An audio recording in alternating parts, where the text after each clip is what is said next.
kalian menulis apa sih kalian inginkan tugas itu supaya pembelajaran itu lebih nyaman, aman, tentram ya. Terus nah di sini kita buatnya bersama-sama supaya adil dan supaya dilakukan bersama-sama, tidak ada yang merasa tidak melakukan ya. Oke, yang kita buat nanti untuk kelas ini ada 3 saja, yaitu hormat, bekerja, diterima, dan dimiliki. Nanti masing-masing buat salah satu saja ya. Misalkan buat hormat silakan, buat yang bekerja silakan, buat yang dimiliki sama diterima silakan. Contohnya apa? Hormat, misalkan kami meyakini bahwa sangat penting untuk menghormati semua orang dan barang milik orang lain, itu menghormati ya. Terus bekerja, kami meyakini bahwa sangat penting untuk mengerjakan segala pekerjaan atau mengikuti kegiatan yang telah ditugaskan. Terus diterima, kami meyakini bahwa sangat penting untuk merasa diterima pada suatu kelompok dan saling peduli satu dengan sama lain.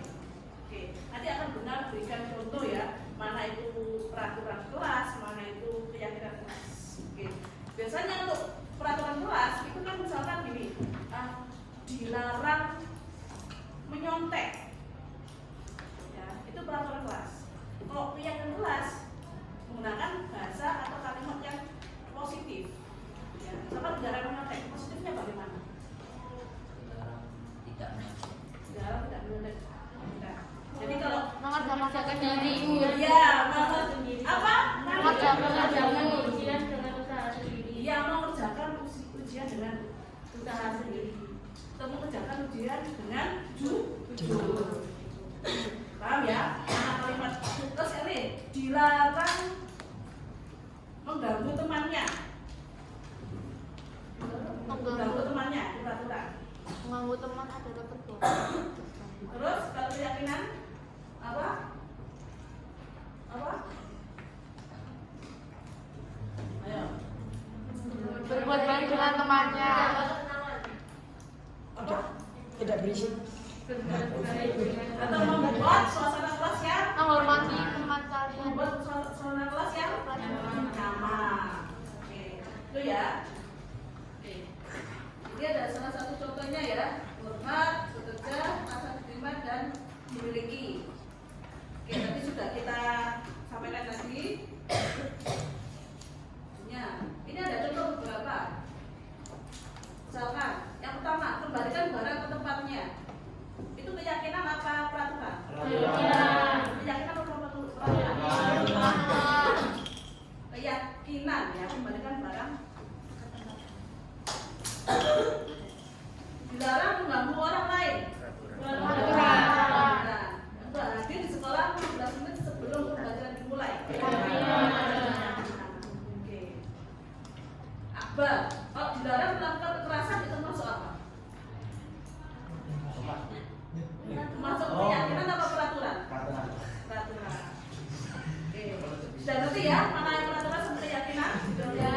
Oke. Ini ada beberapa nilai kebajikan yang ada ya. Misalkan profil baca Pancasila, ini ada 5, ada beriman, mandiri, berlawan kritis ya, berkebinekaan global, bergotong royong, dan kreatif. Nah, ini bisa buat ini nilai kebajikan buat keyakinan kelas nantinya. Ini Indonesian Heritage Foundation dan tuntutan Tuhan dan segenap keadaannya bersama ya. Terus ini ada the 7 essential virus ya. Empati, suara hati, dan sebagainya. Oke, sudah. Mungkin ada yang ditanyakan mengenai keyakinan kelas, mana ada yang masih belum paham cara buatnya? Sudah. Oke, kalau sudah akan berikan kelas ini ya. Kelas kuning dan putih. Dan sepakatnya kuning perempuan, putih laki-laki. Oke.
bisa di kelas ini bisa namanya variatif ya, ada yang hormat, ada yang bekerja, ada yang diterima dan menerima.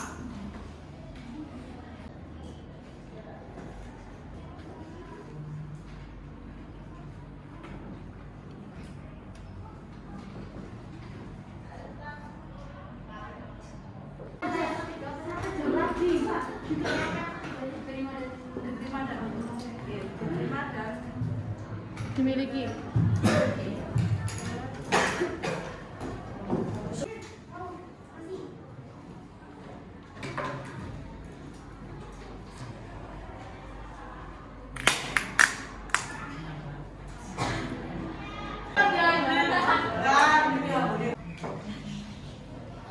Oke, anak bagaimana, sudah selesai semuanya? Ya. Kita tertib ya supaya tidak berebutan. Mulai yang cowok dulu silakan maju ke depan, mulai deretan yang ujung sana tengah sampai sebelah itu ya. Oke, silakan. Ditempelkan di bawah sebelah ini. Laki-laki yang atas ya. Karena penuh.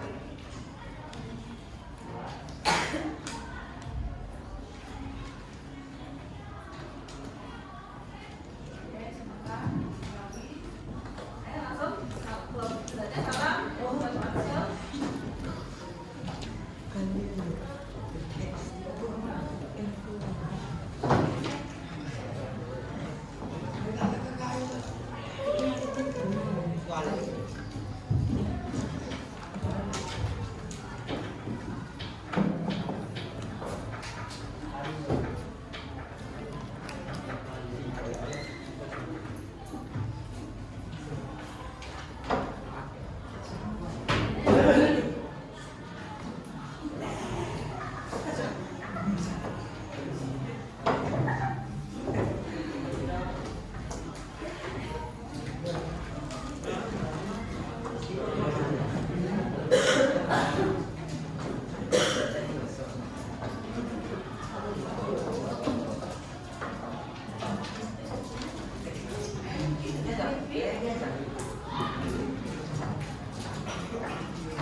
Nah, sudah semuanya ya, ada yang belum? Oke, kita bahas yang kelas yang sudah kalian buat tadi. Guna minta tolong punyanya Maharani, silakan menuju ke depan. Nanti apa sih yang kelas yang pengen Maharani itu ungkapkan? Apa? Yang jelas? Oke, apa? Mendengarkan guru dengan baik ketika guru sedang menjelaskan materi dan berbicara dengan sopan. Oke. Apakah itu yang kelas atau peraturan? Keyakinan. Sepakat ya? Oke, sepakat. Oke, terima kasih. Maharani. Oke, lagi punyanya Raka. Raka.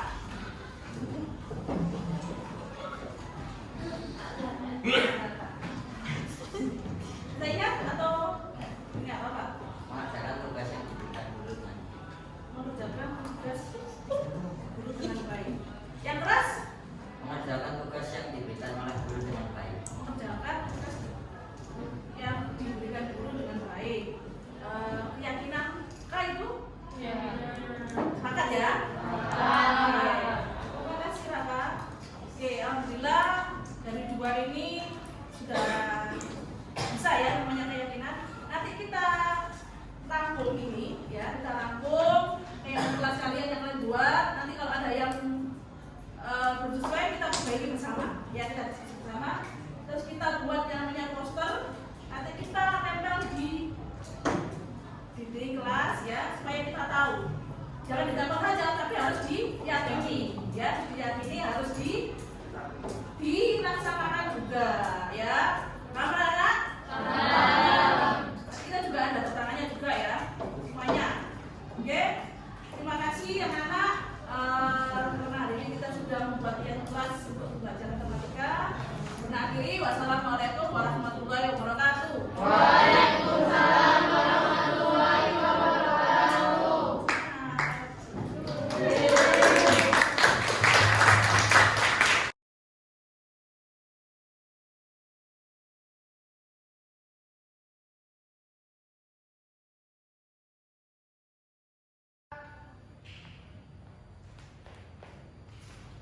Assalamualaikum warahmatullahi wabarakatuh.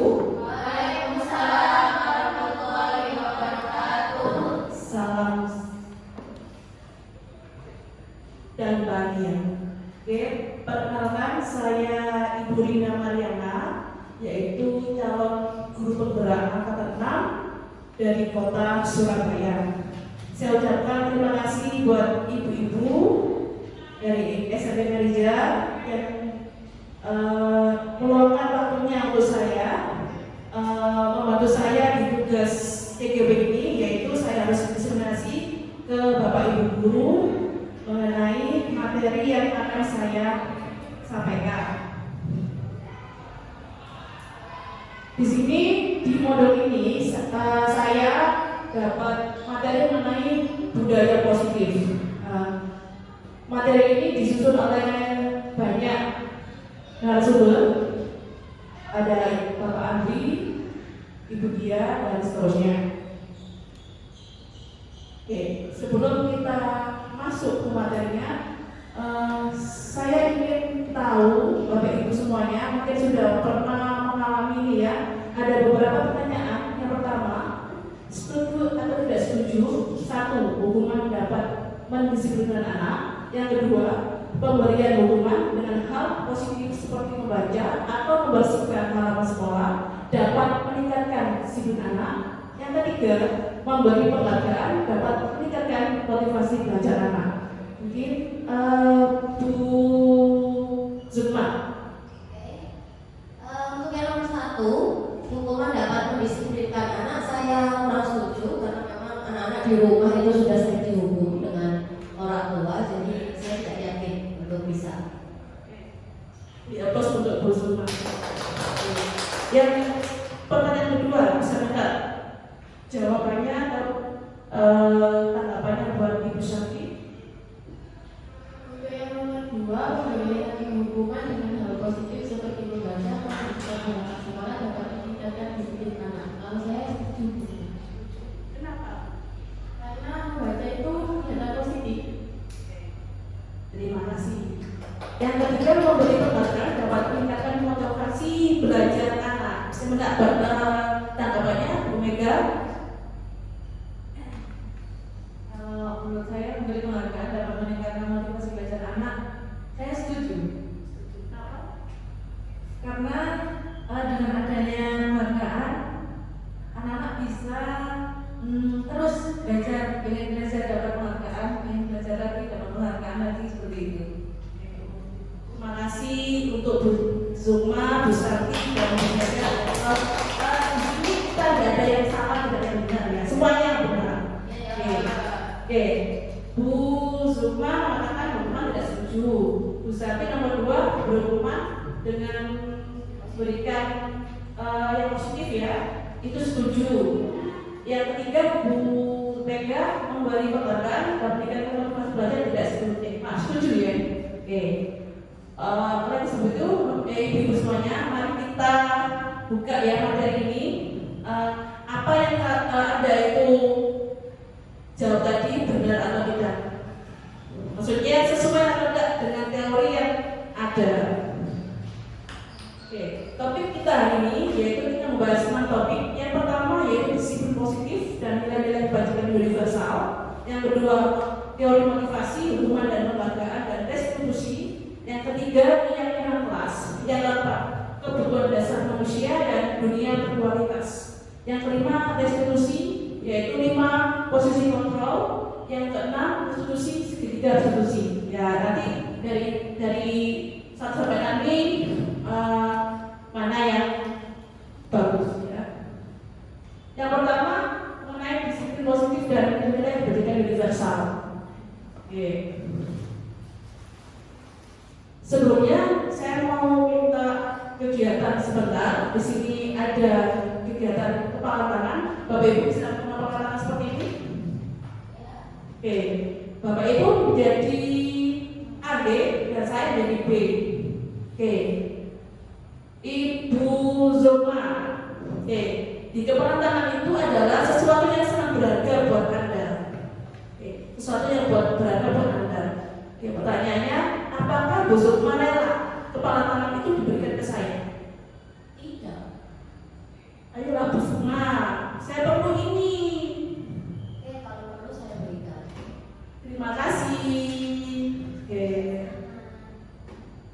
Oke, sekarang untuk Bu Intan. Tentunya tanya, Bu Intan. Ya. Oke, kepala tangan itu adalah sesuatu yang berharga bagi Bu Intan. Ya. Apakah boleh saya minta kepala itu? Tidak. Ayolah Bu Intan. Saya kalau tidak ada kepala itu, saya bisa sakit loh. Nggak mau. Ayolah, kesini aja Bu Intan, ini gacoan, kesini gacoan. Minta Joan. Kalau ditambah es, boleh nggak? Boleh. Ya, boleh nih. Terima kasih.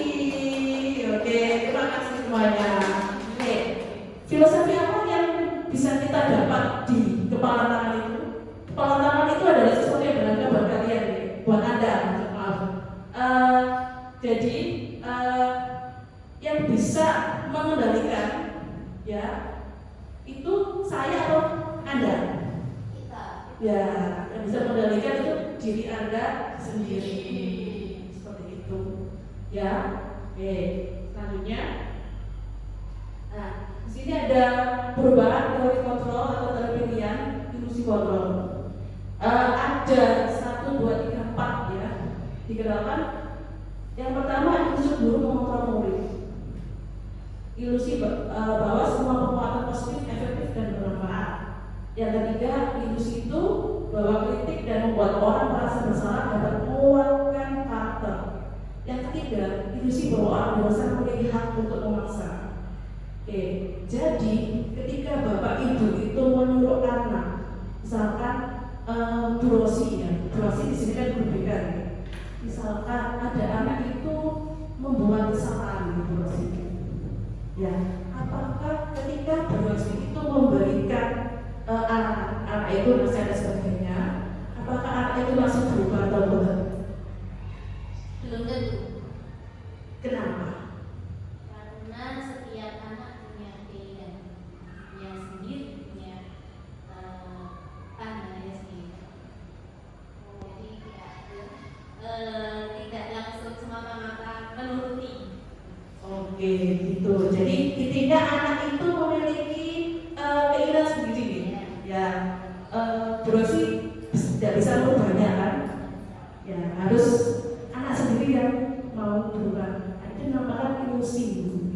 Jadi kita itu sering dibohongi sama anak-anak. Misalkan anak itu nggak kerjakan PR, misalkan nggak kerjakan PR matematika, pasti kita kan marah, ya. Nggak kerjakan, terus ada kita panggil, kita kasih kayak nasihat sebagainya, seperti itu. Berubahnya kapan? Hanya saat itu saja. Nantinya apakah anak itu akan berubah? Ya, ada yang berubah dan tidak. Malah oleh sebab itu semuanya itu diukur dari dirinya sendiri. Jadi itu ibu-ibu itu kena ilusi, ya, ilusi dari anak. Oke, selanjutnya, ya, perubahan melakukan stimulus respon dan peer kontrol. Di sini stimulus kontrolnya, misalkan semua orang melihat hal yang sama. Kalau teorinya setiap orang memiliki gambaran yang berbeda, karena nggak mungkin kan kita memaksakan. Ya, kita nggak bisa memaksakan anak itu harus penuh pada kita, nggak bisa seperti itu.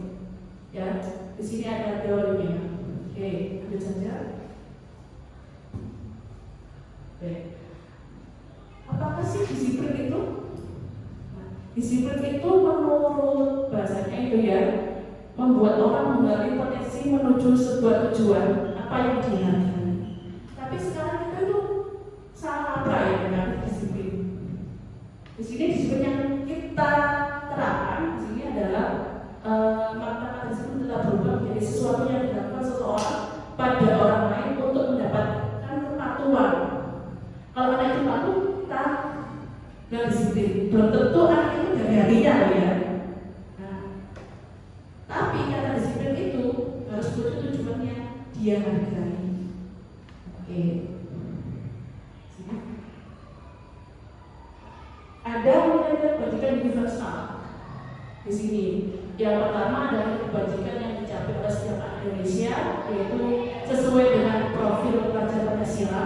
Ada beriman, bertakwa kepada Tuhan Yang Maha Esa, dan berakhlak mulia. Yang kedua ada mandiri, bernalar kritis, berkepentingan global, bergotong royong dan kreatif. Oke, ini yang harus kita nilai ini yang harus kita sampaikan atau kita keluarkan ke anak-anak. Ya, anak-anak yang harus punya nilai ini. Kita sebagai guru harus bisa menuntunnya. Paham ya, Bapak Ibu? Nah, selain itu ada nilai-nilai universal, nilai berjalan universal. Yang pertama yaitu dari Indonesian Heritage Foundation. Ada The 7 Essential Virtues, ada petunjuk seumur hidup dan keterampilan hidup. Nah, nilai-nilai kebijakan ini yang akan kita pakai nanti di disiplin positif atau budaya positif.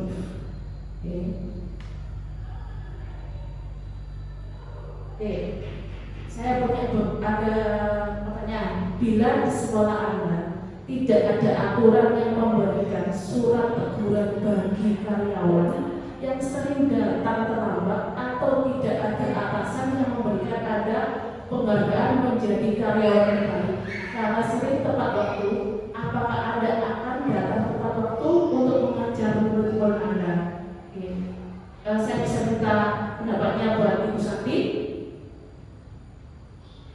Kalau menurut saya selagi itu tidak ada kepentingan yang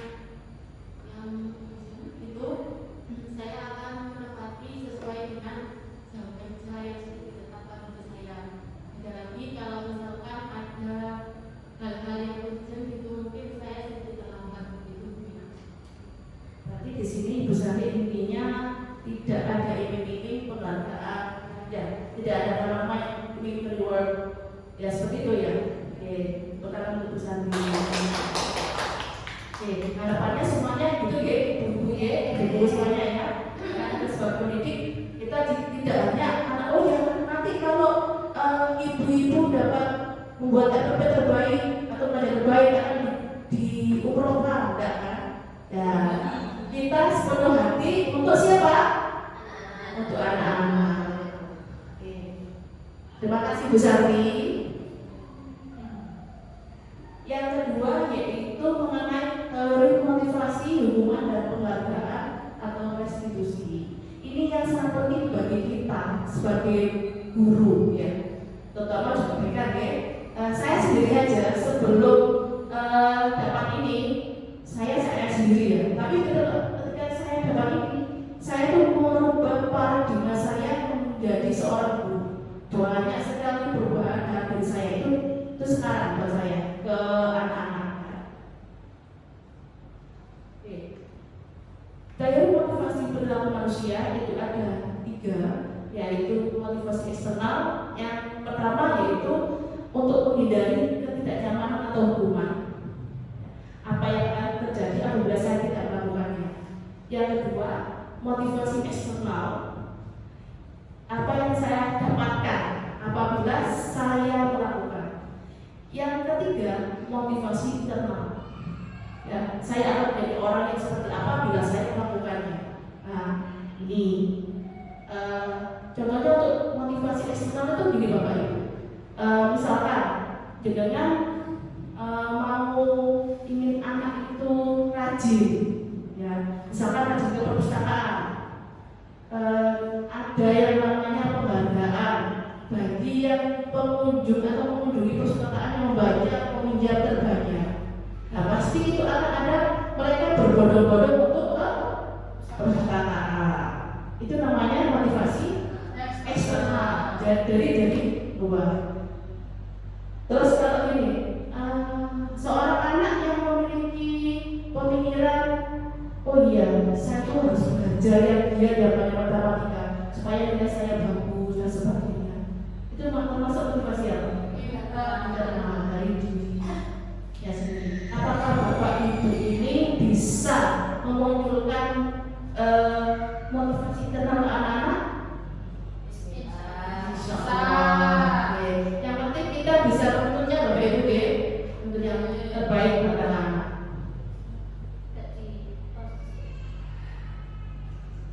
Oke, selanjutnya ini ketika saya itu awal di pendidikan guru penggerak, saya itu dapat yang namanya materi modul filosofi pemikiran Ki Hajar Dewantara. Jadi semuanya itu apa namanya di KDP itu dari bukunya Ki Hajar Dewantara itu dibuka semuanya, dibedah semuanya.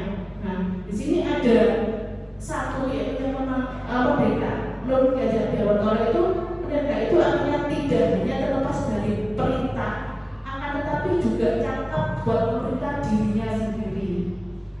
Mau cakap memerintah dirinya sendiri itu merdeka menurut Ki Hajar Dewantara.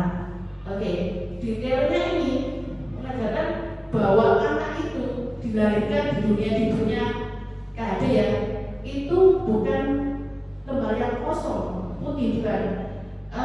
Lembar kertas yang sudah ada sketsanya, ya sudah ada sketsanya. Nah, kita sebagai guru harus bisa menuntun ya sebagai among untuk siswa ya bahwa pembelajaran itu di sekolah harus berpihak pada siswa. Itu pemikiran KHD ya, pembelajaran berpihak pada siswa. Jadi saya student center pembelajarannya. Di sini, jadi siswa itu diberi kebebasan ya, kebebasan mereka untuk belajarnya sesuai dengan bakat dan minatnya, gaya belajarnya bagaimana. Itu turunan dari Ki Hajar Dewantara. Di sini dihukum oleh penghargaan. Ada beberapa ini ya, bahwa penghargaan berlaku sama dan hukuman dalam arti meminta atau membujuk seseorang melakukan sesuatu untuk meraih suatu tujuan tertentu dari orang yang meminta atau membujuk. Dorongannya eksternal dan akan ada faktor ketergantungan. Oke, menurut ibu-ibu sini, pengaruh jangka pendek dan jangka panjang penghargaan itu ada pengaruhnya. Di sini siapa yang mau bisa berpendapat? Monggo, Bu Zulma.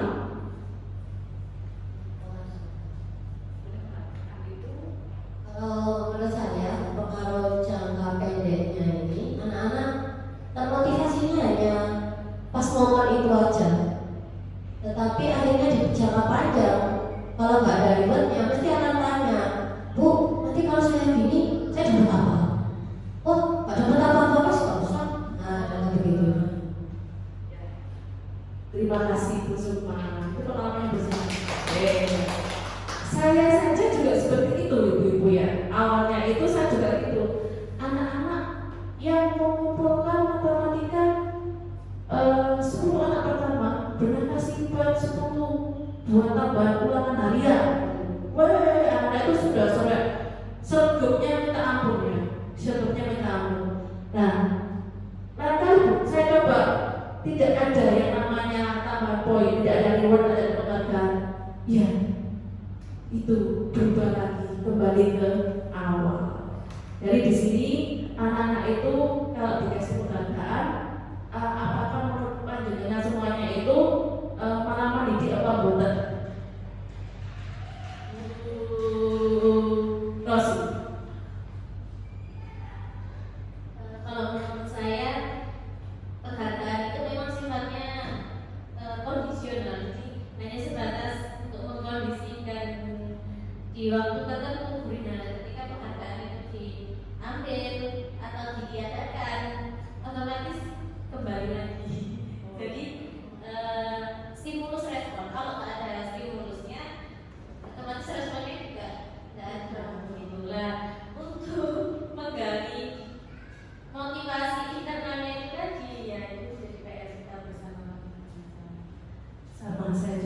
Mungkin Bu Intan punya pendapat lain atau bagaimana?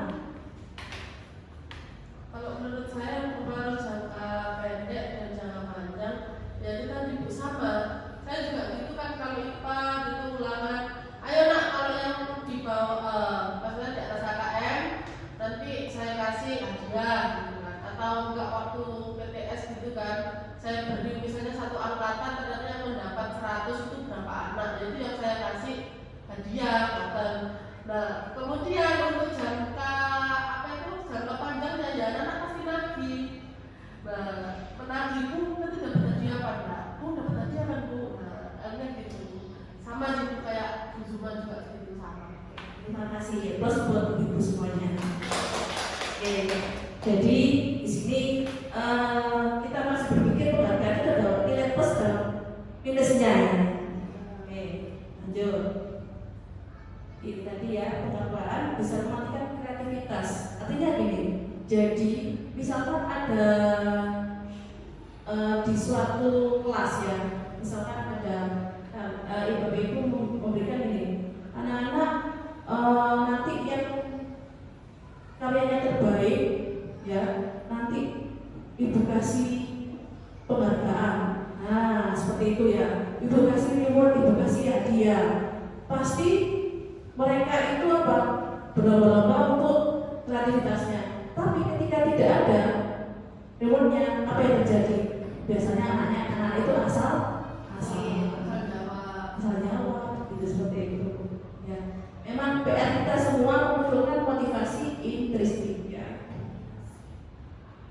Nah, di sini ada bentuk program pendidikan, yaitu beri pengawalan secara khusus, beri pengawalan secara pribadi, beri pengawalan kepada semua murid secara bergantian, beri pengawalan secara konsisten dan fokus pada proses.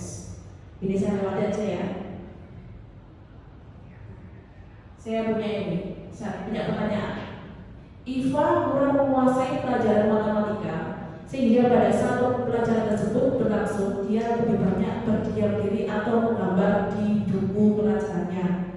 Pada saat guru matematikanya Pak Seno menanyakan pertanyaan Iva menjadi buku dan tak sengaja menjatuhkan tasnya dari kursi, serta tiba-tiba menjadi gagap pada saat berupaya menjawab. Seluruh kelas tertawa melihat perilaku Iva yang bicara tergagap dan terkejut. Pak Seno pada saat itu membiarkan teman-teman Iva menertawakan Iva yang tergagap dan malu luar biasa, dan malahan minta Iva untuk maju ke depan dan berdiri di depan kelas sambil menunjuk hidungnya karena tidak bisa menjawab pertanyaan Pak Seno. Kelas semakin gaduh dan anak-anak pun tertawa melihat Iva di depan kelas memegang ujung hidungnya. Oke, Bu Intan ya, bisa diberikan tanggapannya untuk soal tersebut atau? Baik, kalau menurut saya itu kan si IPA itu tadi kan hukum ya, habis itu dia malah dihukum dengan Pak Seno maju ke depan dengan menunjuk hidungnya, hingga anak-anak itu malah rame gitu di kelas gaduh. Nah itu kan sama saja seperti apa ya, pembulian terhadap IPA gitu kan. Nah IPA diketawain sama teman-temannya, alangkah lebih baiknya hukumannya tidak seperti itu. Oke, berarti Pak Seno ini kurang memberikan bagus untuk memberikan bukan hukuman ya Ya, seharusnya bukan hukuman yang diberikan, tapi apa? Konsekuensi. Oke. Terima kasih buat Bu Intan. Oke, ini contoh pengakuan atau apresiasi kebajikan. Ada situasi pada saat menolong murid baru di kelas kita. Seharusnya apa yang kita ucapkan ke siswa. Nah, kemarin saya perhatikan bapak-bapak gitu ya. Terus saya menghargai, terima kasih. Seharusnya kita sebagai guru harus gitu. Kita nggak ngejudge anak gitu. Oke, di sini ada hukuman atau konsekuensi. bisa ditulis di kertas yang sudah saya sediakan. Ada 1, 2, 3, 4, 5, 6, 7. Ada 7. Oh.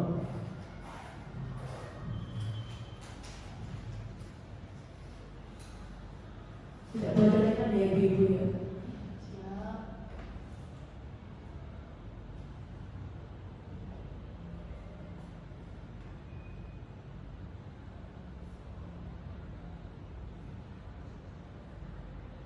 Sabun itu di sini kalau salah tidak ada yang menyalahkan, semuanya kita benar karena kita semuanya belajar ya. Saya pun juga banyak belajar.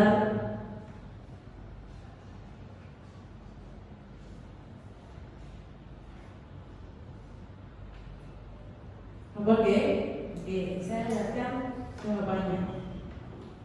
Nah, ada yang betul semuanya? Salah satu Bu Rosi, salah satu Bu Mega, salah satu. Jadi sini ada hukuman dan konsekuensi. Menurut Ibu, semuanya di sini. Yang lebih baik hukuman atau konsekuensi? Konsekuensi. Ini perbedaan hukuman dan konsekuensi. Di sini kalau hukuman itu sesuatu yang menyakitkan harus terjadi. Kalau hukuman itu biasanya ada hubungannya dengan apa? Peraturan. Oke, ada peraturan. Ada peraturan pasti ada hukuman. Nah, di sini ada yang lebih baik lagi dari hukuman sama konsekuensi, yaitu restitusi. Mungkin ini adalah hal yang baru. Saya aja, ini ada yang baru ya ini. Apa itu restitusi? Yaitu proses penciptaan kondisi bagi murid untuk memperbaiki kesalahan mereka sehingga mereka bisa kembali pada kelompok mereka dengan karakter yang lebih kuat. Jadi di sini restitusi itu hadir dari dalam dirinya sendiri. Gitu ya. Ini nanti dikupas di materi yang terakhir. Nah, sini ada hukuman, konsekuensi dan restitusi. Nah, hukuman kayaknya tidak sesuai deh. Konsekuensi sama restitusi apa perbedaan di sini? Jadi kalau restitusi itu lebih kata-katanya lebih positif, penggunaan bahasanya lebih positif. Misalkan dilarang membuang sampah, itu hukuman atau restitusi atau peraturan? Peraturan. Oke. Restitusinya? Iya. Buanglah sampah di tempatnya. Atau kami menyakini membuang sampah di tempatnya. Oke. Ini 9 ciri-ciri restitusi, yaitu 1 bukan untuk menebus kesalahan, 2 memperbaiki hubungan, 3 tawaran bukan paksaan, 4 restitusi menuntut untuk melihat ke dalam dirinya. Restitusi mencari kebutuhan dasar yang mendasari tindakan. Restitusi diri adalah cara yang paling baik. Restitusi fokus pada karakter bukan tindakan. Restitusi fokus pada solusi. Restitusi mengembalikan murid yang berbuat salah pada kelompoknya. Bismillah. Oke.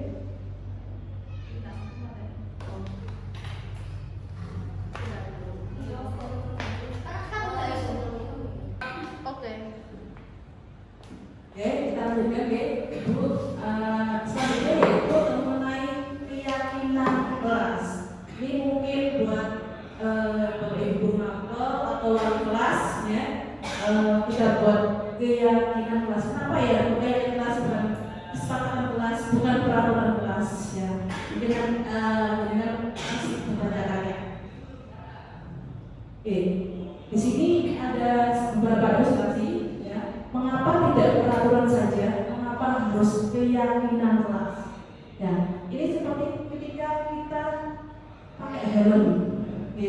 Pakai helm itu kalau kita memahami peraturannya harus pakai helm. Ya, dia berkendara harus pakai helm. Kalau tidak, kita nanti ditilang. Itu peraturannya. Tapi kalau keyakinannya bagaimana? Kita pakai helm supaya kita bagaimana? Selamat, melindungi kepala kita. Seperti itu. Itu bedanya peraturan dan keyakinan. Terus, mengapa kita memilih peraturan 3M? Mengapa menggunakan masker, mencuci tangan dan menjaga jarak 1,5 meter? Nah, sama ya, peraturan ada, keyakinan juga ada. Untuk mendukung motivasi industri, ya, kembali kita ke nilai-nilai atau keyakinan lebih menghargai seorang dibanding mengikuti serangkaian peraturan. Oke. Di sini proyek positif itu lebih lebar ya. Jadi peraturan kelas itu lebih kecil. Ada keyakinan, ada lingkungan positif. Ini porsinya. Kalau kita gambarkan ibu-ibu. Nah, sini saya punya 2 tipe ini. Ada kesepakatan kelas, sama-sama kesepakatan kelas. Tapi mana sih yang merupakan keyakinan kelas dan mengapa? Kenapa? Yang kanan itu. Di sini kami guru dan murid yang saling menyayangi. Oke, jadi datang tepat waktu mengucapkan salam itu peraturan. Untuk membuat keyakinan kelas itu kita menuju ke dari nilai-nilai pendidikan tadi ibu-ibu. Jadi nilai tadi nggak usah banyak-banyak. Kalau kita di kelas kalau ada banyak pasti akan banyak sekali. Baru semuanya misalkan kelas 8A gitu wali kelas kan masih memiliki keyakinan kelas. Guru mapel punya. Jadi usahakan jangan semua guru mapel itu membuat nanti kelas kita penuh dengan keyakinan kelas. Ya, kita mappingkan, kita petakan yang sama, kita gunakan satu saja. Seperti itu. Oke, mungkin ini bisa wali kelas bisa bekerja sama dengan guru mapel sama guru BK-nya. Oke. Di sini ada norma bekerja, diterima dan dimiliki. Oke. Saya alhamdulillah sudah kemarin menerapkan ini di kelas 8C bersama teman saya membuat keyakinan kelas. Ini masih proses. Jadi di sini kami membuatnya hanya 3. Jadi yang bertiga itu hormat, bekerja dan diterima. Oke, yang hormat itu kami meyakini bahwa sangat penting untuk menghormati semua orang dan para milik orang lain. Contohnya seperti ini. Hormat berarti menghargai satu sama lain, itu hormat. Oke, itu keyakinan yang menghargai. Itu salah satu contoh keyakinan. Kalau bekerja, kami meyakini bahwa sangat penting untuk menjaga segala kerja atau mengikuti kegiatan yang telah ditugaskan. Misalkan apa Ibu? Ada misalnya contoh keyakinan yang nilai kebajikannya itu bekerja. Ya, Bu Rosi.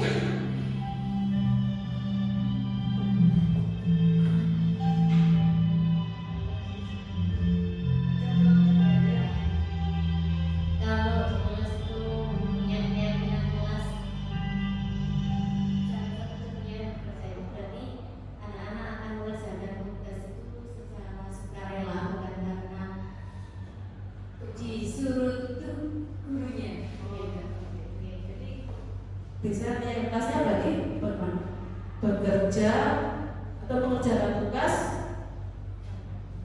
tanpa ada perintah atau mengerjakan tugas tepat waktu. Ya, mengerjakan tugas tepat waktu. Jadi di sini keyakinan kelas itu yang diambil kita kerjanya yaitu yang positif. Jangan tidak boleh menyontek. Itu keyakinan pembuatan. Bukan ya? Peraturan. Keyakinannya bagaimana? Bekerja dengan kemampuan sendiri. Iya, bekerja dengan kemampuan sendiri, itu mengerjakan tugas sesuai dengan kemampuannya sendiri. Itu keyakinan. Oke, bagaimana Pak? Ibu-ibu sudah paham namanya keyakinan? Ya, saya saja dapat ilmu baru dari sini. Yang kita ketahui kan kesepakatan kelas B atau peraturan kelas. Ketika saya dapat ini, oh ternyata keyakinan kelas itu apa namanya lebih bagus. Dan keyakinan ini bukan kita yang buat, tapi kita buatnya dengan anak-anak, ya. Jadi kita buat anak-anak. Keyakinan kelas kita bagaimana? Semuanya membuatnya. Dan semuanya membuat kita pilih atau kita diskusikan mana yang sesuai dan mana yang tidak, seperti itu ya. Terus kita dokumentasikan, misalkan dibuat poster atau dibuat semacam apa poster ya biasanya juga tuh ya. Terus harus ada tanda tangan dari anak-anak, jadi pengesahannya bisa, sehingga yang kelas itu harus kita laksanakan bersama, tidak boleh ada yang melanggarnya. Beda sama peraturan. Peraturan itu yang buat kita kan, bukan anak-anak. Iya, betul. Iya. Tidak perlu. Nah, saya punya beberapa pertanyaan. Oke. Keyakinan kelasnya bagaimana? Didasarkan dengan nilai kebajikan. Misalkan selalu kembalikan buku ke tempatnya. Itu nilai kebajikannya untuk keyakinan kelas apa?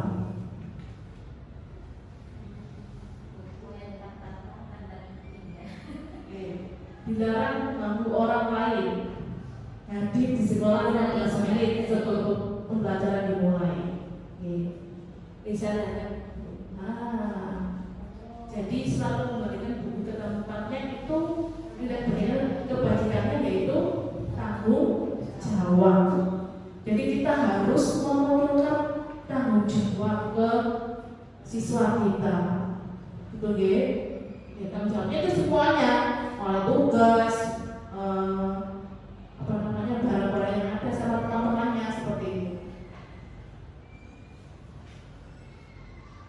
Nah, selanjutnya yaitu mengenai kebutuhan dasar manusia dan dunia berkualitas. Kebutuhan dasar manusia itu ada menurut ini ya, menurut pendapatnya siapa ya tadi? Ada loh ini. Ada 5. Yang pertama yaitu bertahan hidup, terus fun itu kesenangan, freedom kebebasan, power penguasaan, dan kasih sayang dan rasa diterima. Itu.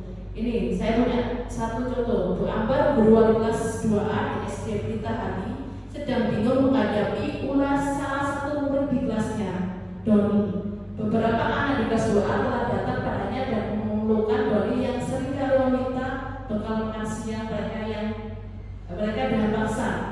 Jika Anda menghadapi situasi seperti Bu Ambar, apa yang akan Anda lakukan? Menurut Anda kira-kira apa alasan Doni melakukan hal itu? Oke, di sini kita kaya dan juga dasar manusia. Yang pertama adalah apabila Doni ketika dijawab oleh Ibu Ambar karena ia lapar dan orang tuanya tidak membawakan bekal makan siang, maka kebutuhannya adalah bertahan hidup. Yang kedua, rasa diterima. Itu mengambil bekal temannya karena dia merasa senang temannya jadi memperhatikan dia. Itu. Oke. Jadi tergantung situasinya. Selanjutnya, kekuasaan. Di sini dia merasa hebat karena temannya jadi takut dengan dia dan menuruti keinginannya. Jadi maknanya diambil karena dia merasa hebat. Selanjutnya yaitu kebebasan. Dia merasa bosan dengan bekal makanan yang dibawa ibunya dari rumah. Dia bosan. Yang terakhir yaitu kesenangan. Ia melakukan karena iseng saja dan ia menikmati ekspresi wajah teman-temannya. Nah, jadi di sini berarti bukan dasar manusia sesuai dengan situasinya. Oke, yang kelima yaitu mengenai 5 posisi kontrol. Di sini ada penghubung, pembuat orang merasa bersalah, teman, pemantau, dan manajer. Saya sedikit sharing deh. Sebelum saya dapat materi ini, saya merasa dari awal saya mengajar sampai sekarang, dari saya sendiri itu tipe saya itu penghubung dan teman.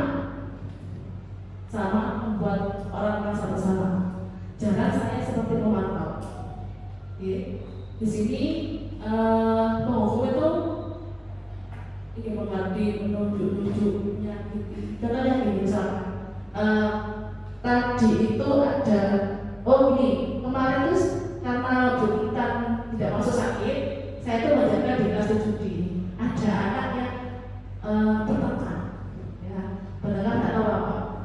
Sontak saya itu gini, langsung saja karena waktu saya juga kondisi saya juga fit ya, emosi dulu namanya boy ya, emosinya belum mungkin bapak ibu seperti itu ya.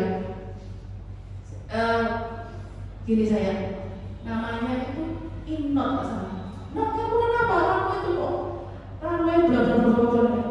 Tuh, saya tidak menanyakan kenapa saya langsung adjust dia ramai jadi seperti itu. Tapi saya tidak seperti itu. Itu namanya dipotong hukum. Kalau membuat orang merasa bersalah itu seperti ini.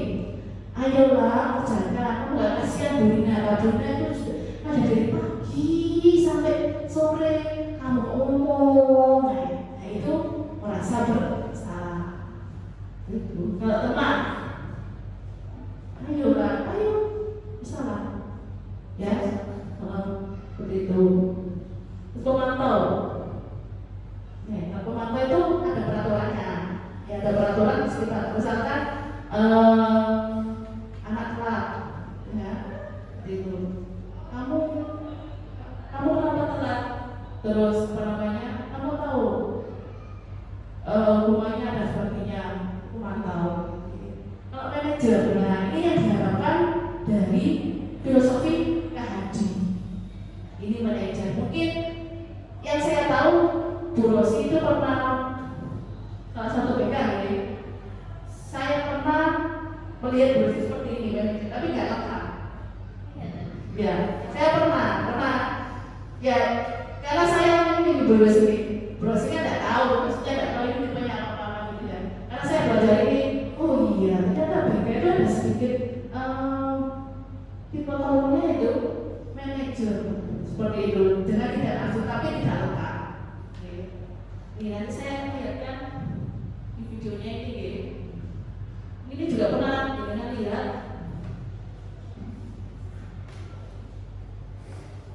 English is my second language. As a vlogger, I use social media. Itu bukan lagi. It's actually fun for me.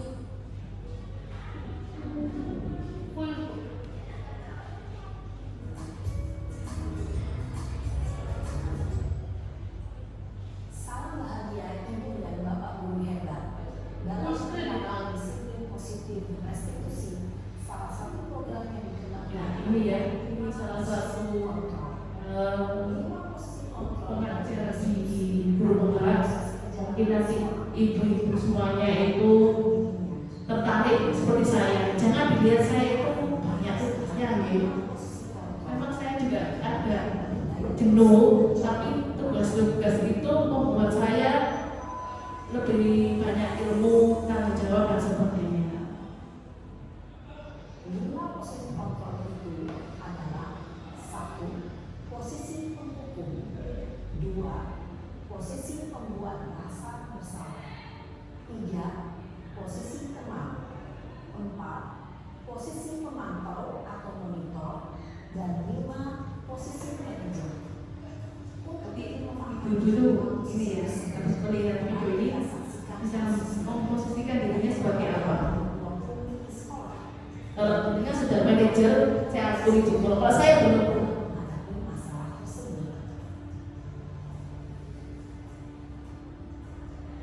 Ini ada ilustrasinya nih.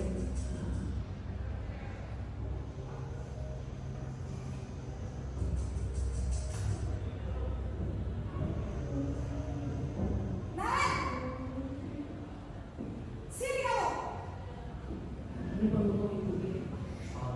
Mungkin besar pernah ini. Kamu terlambat. Kamu deh pasti terlambat.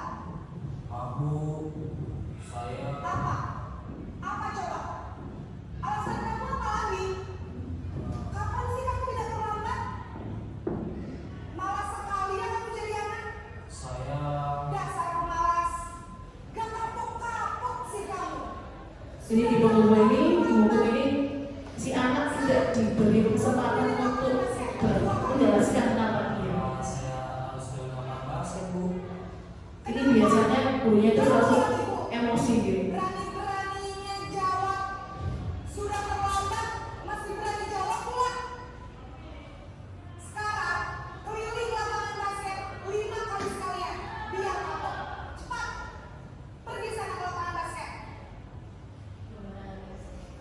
Posisi penghukum biasanya berbicara dengan nada tinggi, menghardik, menunjuk-nunjuk, menyakiti, dan menyindir. Hukuman bisa berupa fisik maupun psikis. Ibu dan bapak guru hebat, dampak yang terjadi pada murid ketika guru berada pada posisi hukum. Murid jadi berjalan. Apakah Bapak Ibu pernah mengalami ini? Jadi dengan pernah memarahi anak, ternyata anaknya tuh males aku mau bintang muka. Nah, pernah nggak? Yang kedua ini.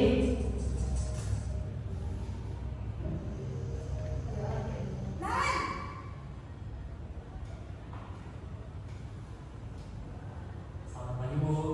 Naren, kamu kenapa terlambat lagi, nak? Ya Tuhan, Naren, kamu senang ya bikin ibu susah ya? Ini sebagai kaum merasa bersalah. Nanti ibu Adanya bagaimana lebih lembut ya dari tidak penghukum. bisa membina kamu. Duh, gimana ini? Jadi anaknya dibuat merasa bersalah itu. Duh, Gusti Naren, Kayaknya seperti ini. kamu suka ya kalau ibu Mungkin dulu pernah. sekolah? Nah, ya. Terus Yang sering sering yang nulis ini. apa ini buku absen? Daripada penghukum, ini lain agak penting. Ya. Apa coba? Maaf Bu. Bu Mega pernah nggak? Ya sudah, lain kali jangan bikin ibu susah lagi ya nak ya. Ibu tidak akan kuat lagi kalau kamu gini terus. Bisa jantungan kalau ibu ditegur bapak kepala sekolah. Sana cepat ke kelas. Maaf ya Bu. Maaf sekali. Ini membuat merasa bersalah. Posisi pembuat rasa bersalah berbicara dengan nada tenang, cenderung lembut, Lalu namun kata-kata yang diutarakan masih menyalahkan muridnya. menjadi orang yang gagal. Ini dianggap bertempat untuk filosofinya kan. Dan tidak sanggup membahagiakan orang lain. Ketika guru mengambil posisi pembuat rasa bersalah, murid akan menganggap dirinya yang bersalah dan ia akan menyimpan emosi negatif tersebut di dalam dirinya. Dan juga posisi pertama.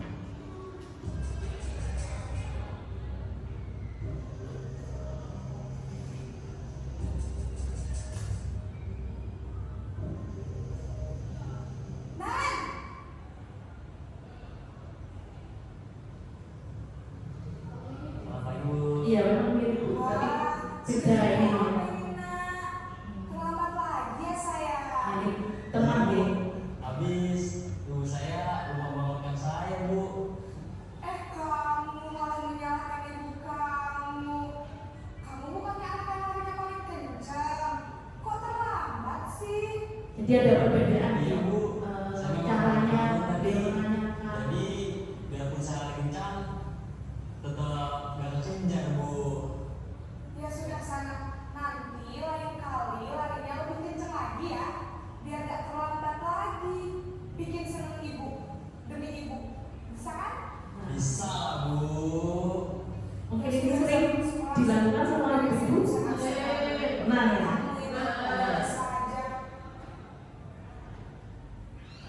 Dalam posisi tenang, guru berbicara dengan Masih belum ya, masih kurang tepat. cenderung bersendar gurau. Di sini kan gurunya masih berpendapat. Murid akan merasa Yang diminta itu adalah siswanya. Jadi muncul tadi motivasi intrinsiknya. Ini masih eksternal. Maka ada faktor ketergantungan dari murid kepada orang tertentu. Di sini guru absennya, sehingga di lain waktu murid bisa berperilaku baik, namun hanya kepada orang-orang tertentu saja. yang apa posisi pemantau atau monitor. Coba lihat ini.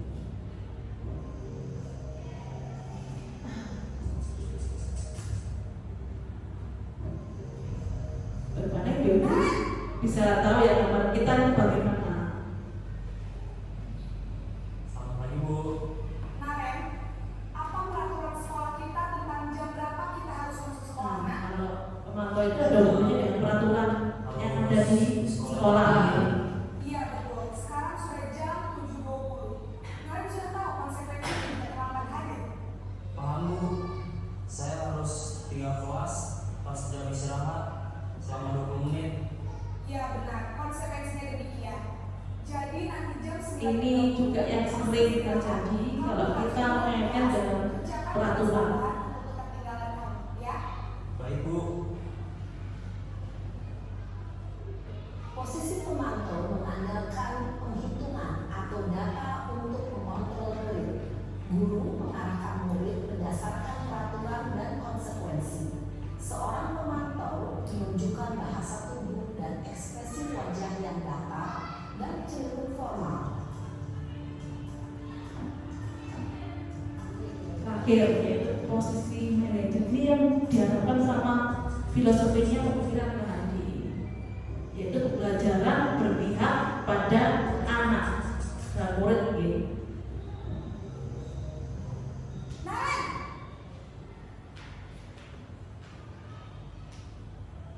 Selamat pagi Bu. Selamat pagi Naren. Maaf Bu, saya terlambat. Iya, sekolah masuknya jam 7, sekarang sudah jam 7.20. Jadi sekarang bagaimana ini Naren? Maaf Bu, saya lupa setel alarm saya semalam. Baiklah, menurut kamu, keyakinan sekolah yang mana yang Kita digunakan? hubungan dengan keyakinan sekolah gitu. Ada keyakinan sekolah dan keyakinan kelas. Kalau keyakinan kelas itu hanya untuk kelasnya saja, kalau sekolah seluruhnya. Iya Bu, saya meyakininya. Apakah kalian bersedia memperbaiki masalah keterlambatan ini? Bersedia Bu. Bagaimana kamu akan memperbaiki masalah keterlambatan ini? Saya akan coba untuk tidak lupa menyatakan. Nah, di sini anak diminta untuk mencari solusinya sendiri, bukan dari kita. Oke. Itu perbedaannya dari manajer. Ada Bu, kata saya, Kak Emma. Ada lagi selain Kak Emma? Selain Kak Emma, ada ibu saya. Baik, jadi yang mengingatkan Naren adalah Kak Emma dan Ibu ya. Kira-kira akan selesai alarmnya Naren? Setelah sekolah, akan segera saya lakukan. Lagi-lagi siswanya ini diminta untuk mencari solusinya sendiri. Bangun besok pagi. Apakah ibu sendiri sudah menerapkan ini? Dan Naren ya. Ada lagi Pernah tapi tidak sering. agar Oke.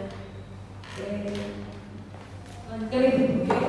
Yang selanjutnya yaitu mengenai segitiga restitusi. Oke, segitiga restitusi ini sangat penting sekali, terutama kita sebagai pendidik, ya, terutama BK ya Ibu Buke. Nah, sini ada tontonan video. Nah, pada segitiga restitusi ada 3 tahapan.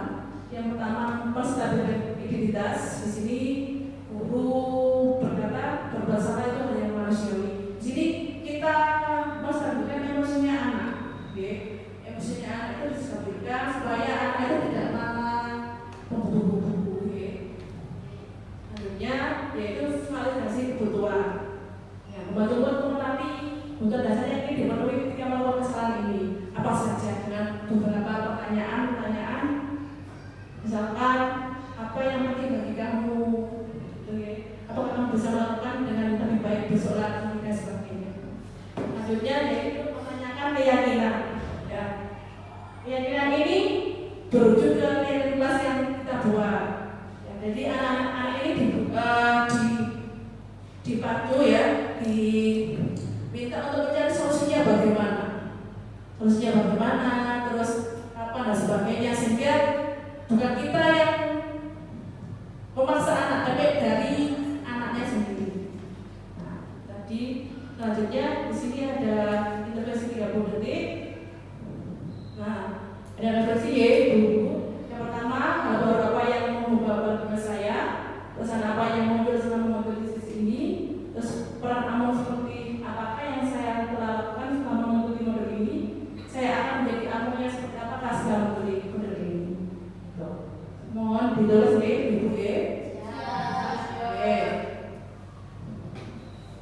Oke, terima kasih ibu-ibu semuanya atas waktunya yang diberikan untuk saya di sesi Bukra ini.